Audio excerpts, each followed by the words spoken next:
Morning class 11th में अब तक हम लोगों ने पढ़ा पाठ 1 में रसायन विज्ञान की कुछ मूल अवधारणाएं था। इसमें हम लोगों ने पढ़ा सबसे पहले रसायन विज्ञान का इतिहास क्या है, इसका महत्व क्या है। इसके बाद मूल अवधारणा पढ़ी। इसके बाद मोलरता या आयतन प्रतिशत संबंधी गणना या द्रव्यमान प्रतिशत संघटन पढ़ा। अब इसके बाद आता है मूलानुपाती सूत्र। मूलानुपाती सूत्र को हम सरलतम सूत्र भी कहते हैं। अब इस सूत्र में होता क्या है, किसी यौगिक में उपस्थित तत्वों के जो परमाणु होते हैं, किसी यौगिक में उपस्थित जो तत्वों के परमाणु होते हैं उनके अनुपात का बोध इस मूलानुपाती सूत्र द्वारा हम करते हैं। अब जो तत्व उपस्थित है उनके अनुपात का बोध इस मूलानुपाती सूत्र के माध्यम से करते हैं। तो इस मूलानुपाती सूत्र को सरलतम सूत्र भी कहते हैं। जैसे मान लो किसी यौगिक का है, बात करते हैं ये कार्बन डाइऑक्साइड हो, अगर कहा जाए इस मूलानुपाती सूत्र से तत्वों के संगठन का क्या अनुपात है, तो हम कहेंगे 1:2 में संयोग। यह बात कर लें ग्लूकोज की हम C6H12O6, तो इसमें क्या देखा जाएगा, इसमें देखते हैं तो 1:2:1 इस सरलतम अनुपात में तत्व संयोग करते हैं। ठीक, तो कहने का मतलब है कि वह सूत्र जिसमें जो तत्व हैं, किसी यौगिक के तत्व हैं, वो तत्व जो है कि सरलतम अनुपात में संयोग करके बने होते हैं या सरलतम अनुपात होता है, मूलानुपाती सूत्र। बात समझ में? अब दूसरा पॉइंट आता है इसे मूलानुपाती सूत्र का निर्धारण करना। मूलानुपाती सूत्र का निर्धारण करते कैसे? ठीक, तो होता क्या है, जो मूलानुपाती सूत्र है उसका निर्धारण हम 5 चरणों में करते हैं। ठीक, पहला चरण आता है यौगिक में जो तत्व है, जो यौगिक का सूत्र है, उस यौगिक के सूत्र में कौन कौन से तत्व सम्मिलित हुए हैं और उनका प्रतिशत क्या है। बात समझ में? सबसे पहले हम यौगिक को लिखते हैं, यौगिक में जो जो तत्व आए हैं उन तत्वों का उस सूत्र में प्रतिशत क्या है, उस प्रतिशत की गणना करते हैं। तो सबसे पहले तत्वों के प्रतिशत को देखते हैं, तत्वों के प्रतिशत को जानते हैं या लिखते हैं, समझ लो लिखते हैं। ठीक, दूसरा पॉइंट आता है जब तत्वों के प्रतिशत को लिख लेते हैं, उसके बाद उनके द्रव्यमानों से उसको भाग दे देते हैं। ठीक, जो तत्वों का प्रतिशत होता है, दूसरे पॉइंट में क्या करते हैं, प्रतिशत को द्रव्यमानों से उसके भाग देते हैं, द्रव्यमानों से भाग। ठीक, जो तत्वों का प्रतिशत आता है, जो प्रतिशत मात्रा आती है, तत्वों के प्रतिशत मात्रा जो आती है उसको हम उसके द्रव्यमान से भाग दे देते हैं। जब भाग दे देते हैं तो यहां हमें परमाणु की आपेक्षिक द्रव्यमान संख्या ज्ञात हो जाती है।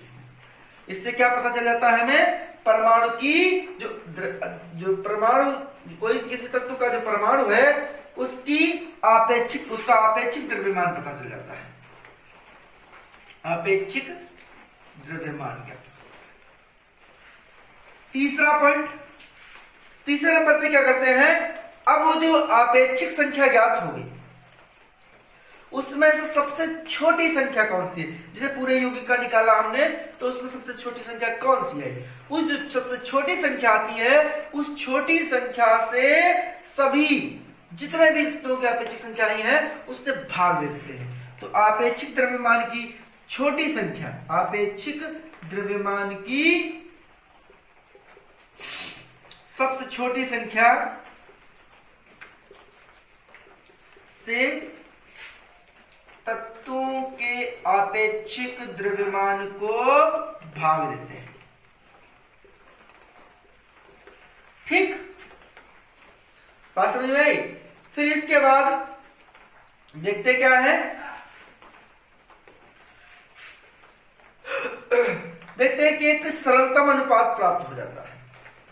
ठीक, अब ये जो सरलतम अनुपात प्राप्त हो जाता है, जिसे कुछ संख्या ऐसी होंगी जो पूर्णांक नहीं होती हैं, अगले पॉइंट में क्या करते हैं, जो संख्याएं पूर्णांक नहीं होती हैं, पूर्णांक नहीं होती हैं उनको पूर्णांक मान लेते, पूरा कर लेते होती हैं, ठीक, उनको पूर्णांक बनाते हैं, ठीक। अब इसके बाद क्या करते हैं, इन तत्वों को आपस में रख करके और सही से रख करके इन तत्वों के यौगिक का मूलानुपाती सूत्र ज्ञात करते। तो 5 स्टेप है, 5वें स्टेप में सूत्र ज्ञात करते हैं,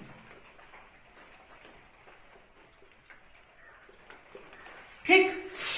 इन 5 स्टेपों का हम प्रयोग करते हैं।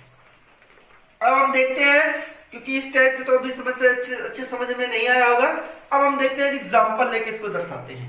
देखते हैं एग्जाम्पल लेके।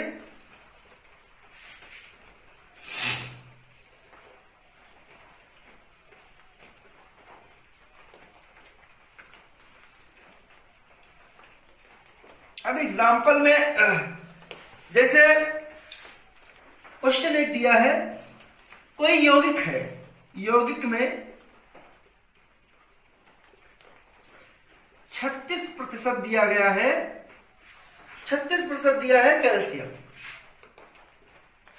कोई यौगिक है उसमें 36% कैल्शियम है और 64% क्लोरीन है,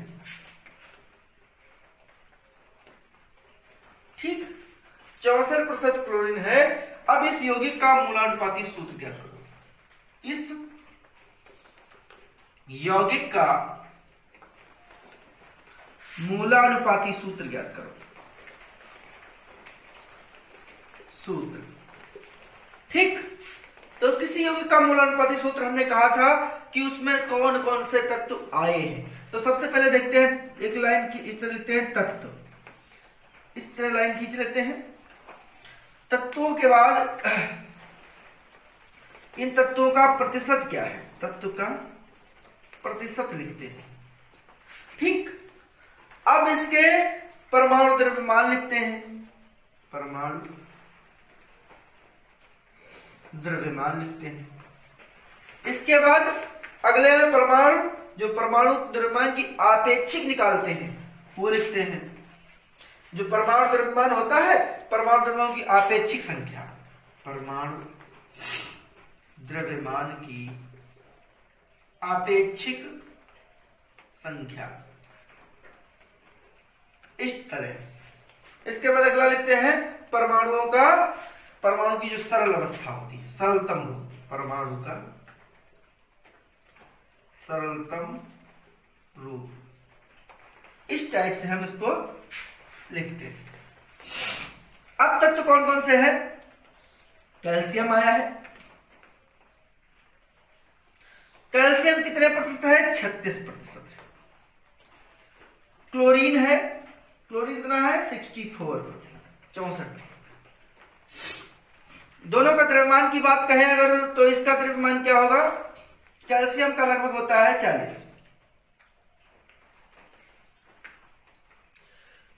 क्लोरीन की बात करें तो 35.5 होता है।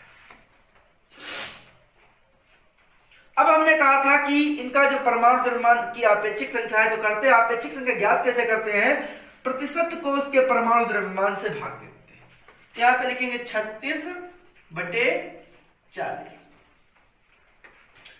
तो इसका देखा जाए, अगर हल करेंगे इसको तो लगभग आए 0.9। ऐसे इसका देखते हैं 64/35.5।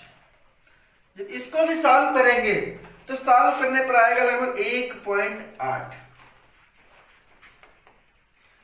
ये हमने आपेक्षिक संख्या निकाल ली।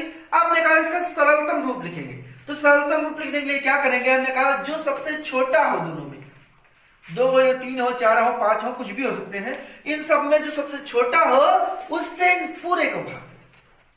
तो इस सबसे छोटा कौन सा है, 0.9। तो 0.9 से पूरे सबको भाग करेंगे तो 0.9/9 ये कैंसिल हो जाएगा, आएगा कितना, 1। ऐसे इसमें करेंगे, 1.8/0.9, ये दशमलव 9 दूनी 18, तो आया कितना 2। अब देखा जाए कैल्शियम और क्लोरीन में जो यौगिकों के प्रतिशत का अनुपात था, तो क्या था 1:2 था। तो अर्थात कहने की बात है इस मूलानुपाती सूत्र का हमारे कितने 5वां स्टेप। अब लास्ट में हम इसका निकालते हैं अगर सूत्र, तो हो जाएगा Ca, एक Ca कितने हैं 1 है, और Cl कितने हैं 2। तो इस तरह से सूत्र निकल के आया है CaCl। ठीक, इस तरह से हम निर्धारण करते हैं यौगिकों का। बात समझ में आई? ओके, मिलते हैं नेक्स्ट क्लास में। Goodbye class.